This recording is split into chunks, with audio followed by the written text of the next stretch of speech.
Her father came to be president during one of our country's most difficult times, the impeachment and resignation of President Nixon. Shortly after that, we watched as she and her family dealt with her mother's very public struggles with both breast cancer and substance abuse. Eventually, her family's perseverance led to the founding of our nation's premier treatment facility. Hello, I'm Ernie Manouse. On this episode of InnerVIEWS, our conversation with the newly appointed chairman of the board of the Betty Ford Center, Susan Ford Bales.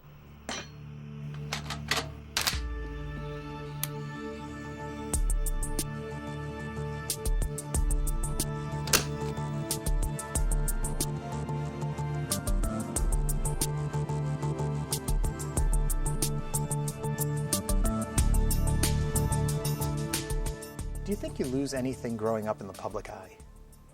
No, actually, I think you gain something. You, first of all, gain a lot of better, closer relationships with your family because you depend on them so much more because of the magnifying glass outside the White House. You're a little more protective. Yeah. So it's a different lifestyle, but I haven't really been out in the public eye for such a long time. So it's kind of interesting to go back out into it more than anything. Does it bother you ever to always be remembered as the president's daughter? Has that ever been a problem for you? No. What a compliment. And, you know, when people think so highly of your father, I guess if he was a president people didn't think very highly of, you'd think, oh, yeah, no. But people think very highly of my father and my mother. And so I think most people look at me and think that I'm still 17 or 18 and not an adult whose children are grown and things like that. So that's the harder issue to deal with. Yeah. Living in the White House, things that went on in the White House, and you were there for 2 years, right? 2.5. 2.5. Was it hard to be a teenager at that time? Well, first of all, it was the 70s. So I think that was a difficult time anyway. I think being a teenager, I don't care who you are, where you live, who your parents are, is a difficult time, having gone through it with my own children now. And then you throw the White House on top of it, yeah. It makes it hard, but it's a hard time in a child's life or a semi-adult, or they think they're an adult life. We were talking here before the interview started with the crew and stuff about the time that your family was in the White House and the openness your family had with all the issues going on and things like that. And it made me wonder, if today this family were in the White House, would it be as accepted? At first we think, yes, we're so much more advanced, but we seem to have taken a kick back to a very conservative time too. All that your family went through, how do you think it would have played today? I think it would still have played very well. I think it's one of those things that people accept my mother and believe and trust in her. And normally when you elect a first family into office, and actually you're only electing the president and the family just gets all the pluses and minuses that go with it. They usually have looked inside enough or heard enough about them that they're usually ready for them or open with them. And of course, when we went through it in the 70s, it was after President Nixon had resigned, and it was a tough time anyway, and we were at war as we are now. But I think our country is very accepting and very open. Yeah. Did your family have advance notice early on that your father would probably be president? Well, of course, because he was vice president. So that was the preliminary of, he went from being a congressman, Agnew resigned, and so he became vice president. And I mean, when you say warning, the press had covered it enough. We knew it was all coming. Yeah. Was that a scary time? Actually, it was an interesting time because we were all going, oh, we get to live in that big White House instead of the cramped house that my parents had built that all of us kids grew up in. And I had always grown up sharing a bathroom with my brother, so I was excited. I was going to have my own bathroom. So actually, I was excited about the move. Yeah. But as far as the political end of it and all, people knew what was going on behind the scenes, of course, before everyone else knows it. My father knew. Your family didn't? No. Really? No, he did not. He did not tell. Actually, what happened is if you go all the way back, President Nixon goes and calls our house in Alexandria and tells my dad that he is going to be the vice presidential candidate. And my dad says, Dick, because they were longtime friends, could you please call back on the other line? There's only one receiver. I would like Betty to hear the news, and I would like her to hear at the same time I am. And so he called back on the other line. And so once he became vice president, that was that issue. And then when he became president, Dad knew, and I think my mother knew, but they never shared it with us kids. I mean, if they did, it was strict. I knew because it was on the news. I mean, they kept, the news press office keeps a pretty close tabs on what's really going on, and they can read what's going on pretty well. Right. So, the closeness that your parents share, how do you think that plays out for everyone? What did you learn from the way they handle things together? Well, I think, first of all, the open and honesty between the two of them. They kind of have a thing that says you can disagree without being disagreeable, because they didn't always agree on the same issues, and they didn't always agree on how the kids were raised or, all of those things. But you still respect that person. And that's kind of the way we've all been raised as kids. And we can disagree at the table and on issues and politics and religion and all that stuff, but you don't have to be disagreeable about it. You don't have to take it so personally. And I think that's something really important, that just because you don't believe in the same thing the other person believes in, you can still like them as an individual. Now, we know of the problems your mother faced. When all of this was going on, the early stuff, do you think any of this exasperated the problem?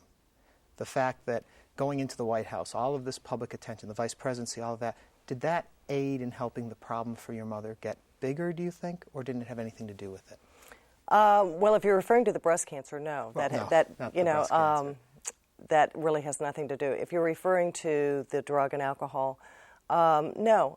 I can't say my mother became an alcoholic on such and such a day. I cannot pinpoint that time. I noticed the change when I moved to California and had left University of Kansas and went home. And I noticed the difference then, and they were out of the office then. So that's when I noticed the biggest change. Alcoholism and chemical dependency is a disease. It's an addiction, and it has been named a disease since 1954, which a lot of people don't realize. A lot of people still think it's a character defect. Right. And so part of this is also try to educate people about the disease.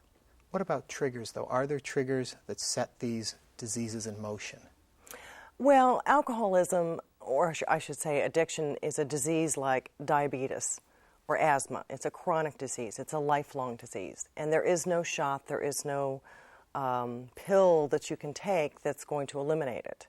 And so it's one of these things that you have to deal with for the rest of your life. I, as a family member, will have to deal with it for the rest of my life, because at the Betty Ford Center and most treatment centers, we treat the whole family. It's not just the patient, it's treating the whole family. As far as triggers, I don't know, stress, I can't speak for my mother. Right. And you've never had a problem with substances? No, I haven't. I live in a life of recovery also, and as I said, it has affected my life forever, and so I will continue to. Talk a little bit about it as a disease, because I think a lot of people still have trouble with that concept. You said people see it as a character defect. Explain how it is termed a disease and why. Well, because first of all, the whole fact that it's a disease and that it's chronic, like I said, it's like asthma or diabetes. If you balance your insulin, you can control the diabetes. If you can control your alcoholism by not using it, by not abusing it, but it's a dependency. You can't live without it, and so that's the whole thing. But it also does so much damage to your body physically, as far as your liver and pancreas and stuff like that, when it is abused. Right. So once you remove it from the system, then you're talking about those. The liver and pancreas will rebuild some, and so you're going to bring those things back. But you have to stay away from it. You can't have just one drink. Relapse is part of this disease. Diabetics will still, say, oh, well, let me just try one. Right. Same thing with an alcoholic or an asthmatic. I guess I won't use my inhaler today. Well, it's going to come back at you. It's a lifelong process. I do know people who have gone through alcohol treatment and they're having a drink here and there, saying it's not a problem because it's in moderation now, so I only have one now. And you guys, no, can't do that. It's no. We totally believe in a 12-step program, and we do not believe in moderation drinking at all. And it's never, never, never. Can your program work, can any program work without some sort of faith, without some sort of belief in something else? Can you do it just from yourself without any, and I don't want to say religious component, but spiritual component? Well, you know, in the 12 steps, it talks about a higher power. Because so many people say, well, you know, I'm Jewish or I'm Islamic or whatever, and how do you deal with that? Well, you deal with it as a higher power, and whatever that person chooses for it to be their higher power, it could be the table, it could be the fountain outside, it could be whatever. That is their choice. So yes, I think there is always a spiritual or inner belief or inner serenity. I mean, a part of it is also very much serenity and being at peace with yourself. Why do you do this work? Because it's affected my life and it's affected my family desperately. And it could affect my children. You know, there is the genetic component that also goes with this disease. So it could affect my children, it could affect my nieces and nephews, it could affect my grandchildren that I don't have yet. But when you consider the fact that there's 15 million alcoholics out there and 15 million drug addicts out there, and if 1 to 3 people are touched by each one of those in our country, and these are numbers we get from the government, these are not numbers the Betty Ford Center has made up, then basically the disease of addiction touches 100 million people. That's a pretty hefty chunk. Yeah, I think we're making headway, but we've got a lot more headway to make. So it's as much education and making people aware and trying to change. When you talk about drug addicts, what about someone who's watching this right now and says, well, I'm just a casual user? Is there such a thing? If you are using drugs outside of prescription drugs, is that already a problem? Well, it's something you need to talk to a physician about, because there is a difference between dependent abuse and use. And if you really break those words down, you will see the difference between dependent. I mean, we all know what dependent means. Dependent means you can't live without. You will go nuts. I don't know. You know, an alcoholic, if he can't get enough alcohol, he's going to go through the DTs. He's going to go through the shakes. He's going to go through the whole. It's a physical detox. And same with the drug addict. So it's one of those things that you've got to look at the worst. Is it dependent abuse, or is it use? And that's really the fine line. Yeah. Tell me a little bit about the story of when you folks confronted your mother, how it all went. We confronted my mother and did an intervention, which we have interventionists that we refer to at the Betty Ford Center. And so if people call and need an interventionist, we can refer them to them. An interventionist gets the group together, chooses the group of people to intervene into somebody's life. And it's not putting them up against a wall and slinging the meanest, hardest shots at them or saying the worst possible things. It's actually telling them things with love. And the reason we're doing this is because we care about you, that we love you, and we want something to change. And that really does make a difference, because you get a group of people who affect this person's life. If it's, you know, somebody else, it could be coworkers, it could be a boss, it could be a best friend. You know, some people don't have 3 brothers like I do. Choosing the people is one of the very important things to do, is choosing the right people to do this confrontation. And then usually the person goes off to treatment within, within soon or within 2 weeks. I always wonder about that whole situation and think the denial of the person being confronted here, the user in this situation. What happened in your guys' case? How does that play out? Do they instantly hear the message and say, oh, you're all right, let's go? I would think the majority of the times it's, no, you people are attacking me. This isn't right. This isn't what it is. I can stop if I want. This isn't a problem. How do you get to the point where they're ready to go on?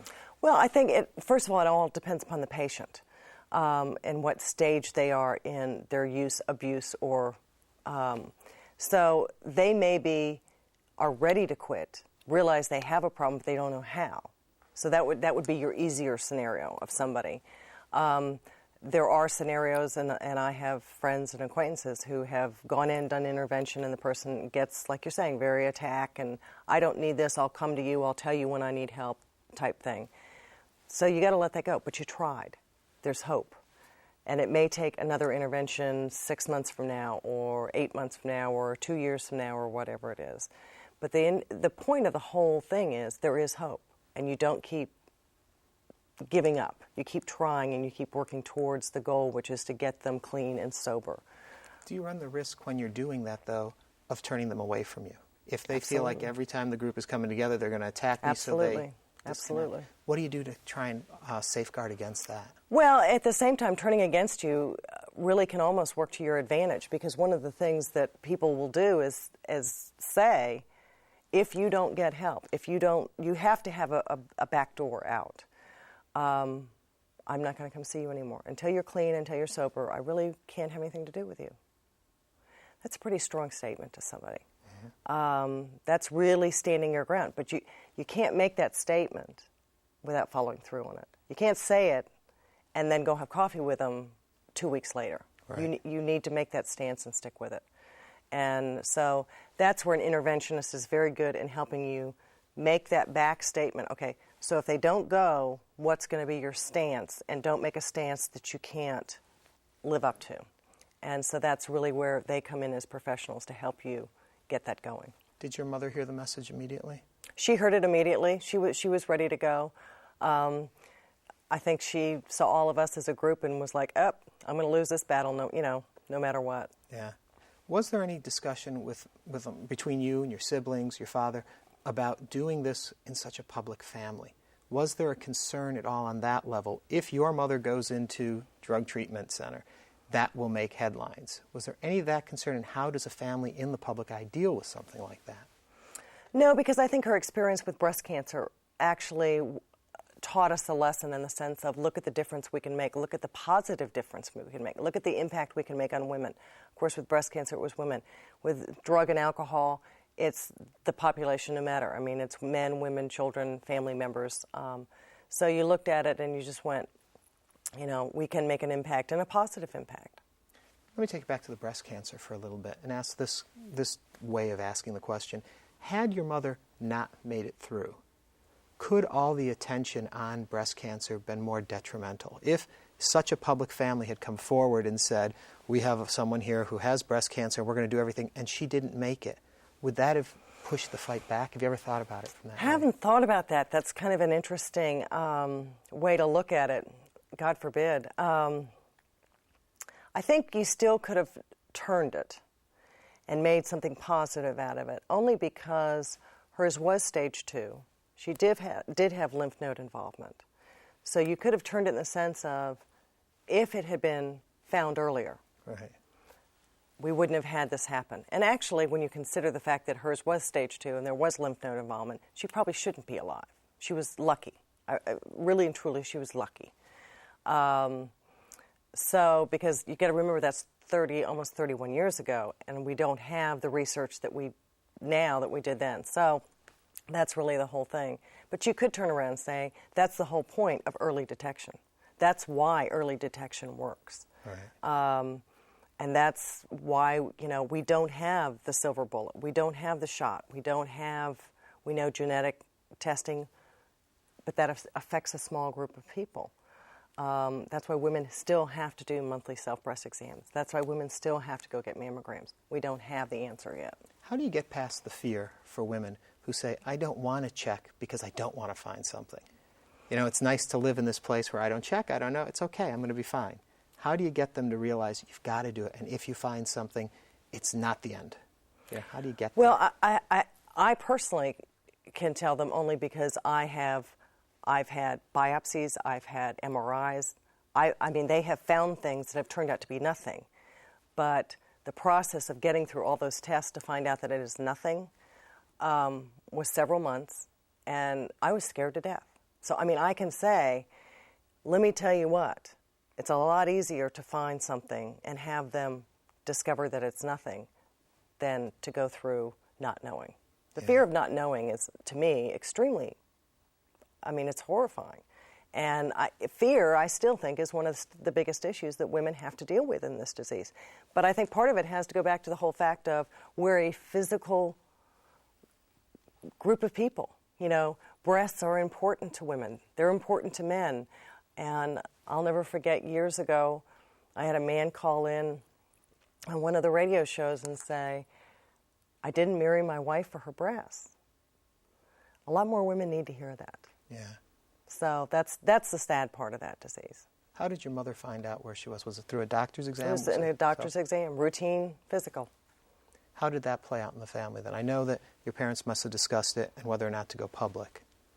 Well, yeah, because back then we could have said, Mrs. Ford's having female problems. We could have done a press release that she's having female problems, and that would have been fine. Yes, the cameras would have been outside of Bethesda Naval Hospital, just like they were anyway.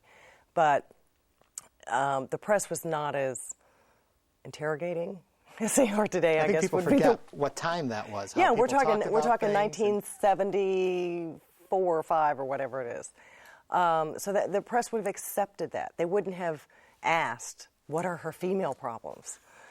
So, but Mother just felt really strongly that that was not the way she wanted to go about it. Because I think once the doctors told her the impact she could make, there was no discussion about it. Never second thoughts?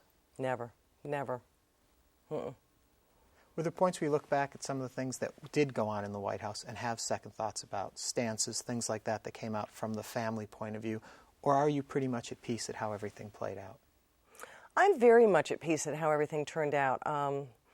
You know, I guess the fact that we still don't have the Equal Rights Amendment passed is kind of sad. But, you know, I guess that's going to take longer than we ever thought. But I'm so proud of my mother for fighting for it and trying to get it passed. That so many things have changed in the last 30 years that I think Mother kind of started with the little seed, and that seed grew, and now it's happened. The fact that we have women on the Supreme Court, you know, that was a big issue. Women in the cabinet, you know, that was another big issue. What Mother's done with breast cancer, what she's done with drug and alcohol.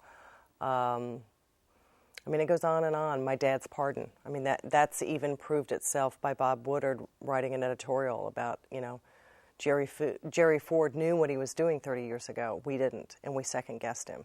Yeah. That's a real compliment to him, and that means a lot to him. That must have been a very difficult period, though, for your family when the pardon went down. Oh, it was horrible, and my dad pretty much knew that just killed his, you know, election possibilities. Was it his own thought to do it, or was he brought forward with the intention to do it? No, it was pretty much his own thought to do it.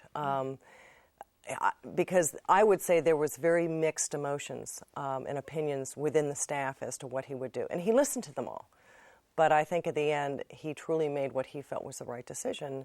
And he's always been the kind of person, in his votes as a congressman and everything else, he always put the country first and not his personal opinion first. And he knew what had to be done for the country. Does he long for having more time in the White House, do you think?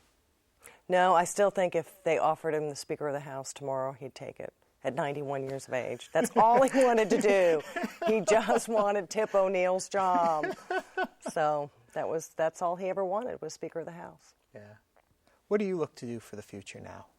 What is it you want to accomplish? I think the biggest thing is to carry on and continue to make the Betty Ford Center as successful, to hold it up there at the level that it is now, and continue the reputation. Of course, my story is going to be different. Mother's was more patient one-on-one. Mine's going to be more family, because that's how the disease has affected me. So the story will change a little bit. Yeah. But that, and continue to watch my kids be mature adults that I'm proud of. I mean, I think the Betty Ford Center and my kids are, you know, that'll keep me busy. Now, the Betty Ford Center is relatively small. I'm not sure how it compares to other facilities of its type, but 30 beds, what is it? Well, basically we have 154 beds. They're all broken down into different types of treatment. We have 80 beds that are inpatient, which would be 40 for women and 40 for men. So it's a total of 80 inpatient beds. And we do gender-specific treatment, which we didn't do in the beginning. This has been in the last 15 years. And the gender-specific treatment is women only are with women and men are only with men. Originally, we had one co-ed hall, so that if we had more men than women or more women than men, you could, you know, fluctuate the beds here and there. But we discovered patients did better when they were totally separated because of other issues that come with the alcoholism. Sometimes it's abuse, if it's childhood abuse or spousal abuse or whatever. So that's one thing. So, and then we have what we call overflow beds or assessment beds, people who are coming in who need to have some medical attention done and workups done before they actually move into the patient halls, or people who come in for assessments. A company that has concerned about somebody who has a drinking problem. We would like to send you for an assessment. An assessment is a 5-day where we do a whole workup and then you're given your results. So, and then we have other beds that are off campus, which are for licensed professionals, doctors, lawyers, veterinarians, nurses, dentists, who are going to lose their state license. And so they are in their own treatment. And that's a longer-term treatment. Okay, and to increase in size, to be bigger, would hurt the work you do, or is it just it's the right size for what you need? Well, it's the right size right now. I don't see it growing. We have a children's program in the Dallas-Fort Worth metro area, and so we have the Dallas program there, so that Texas has a very large alumni base for us. And so we did that in the Dallas area, and so that the kids, their parents are in the Betty Ford Center in Rancho Mirage, California, they can go to the children's program in Dallas and not have to take a week off school and go do that sort of thing. It's also used as an education purposes to get into the school systems and to help educate the kids about drugs and alcohol. Because if we can intervene on kids at that age, which is 7 to 12, hopefully we can break that circle so that they won't grow up to be alcoholics and addicts later in life. Unfortunately, we are out of time. Thank you very much, Susan Ford Bales.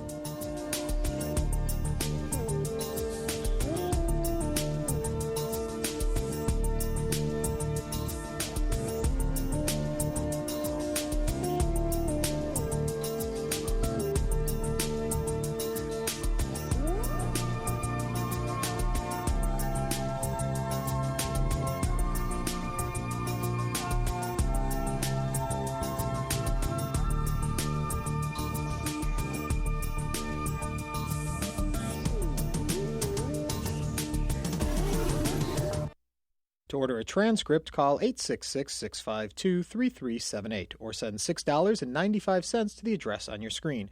Please include the name of the guest.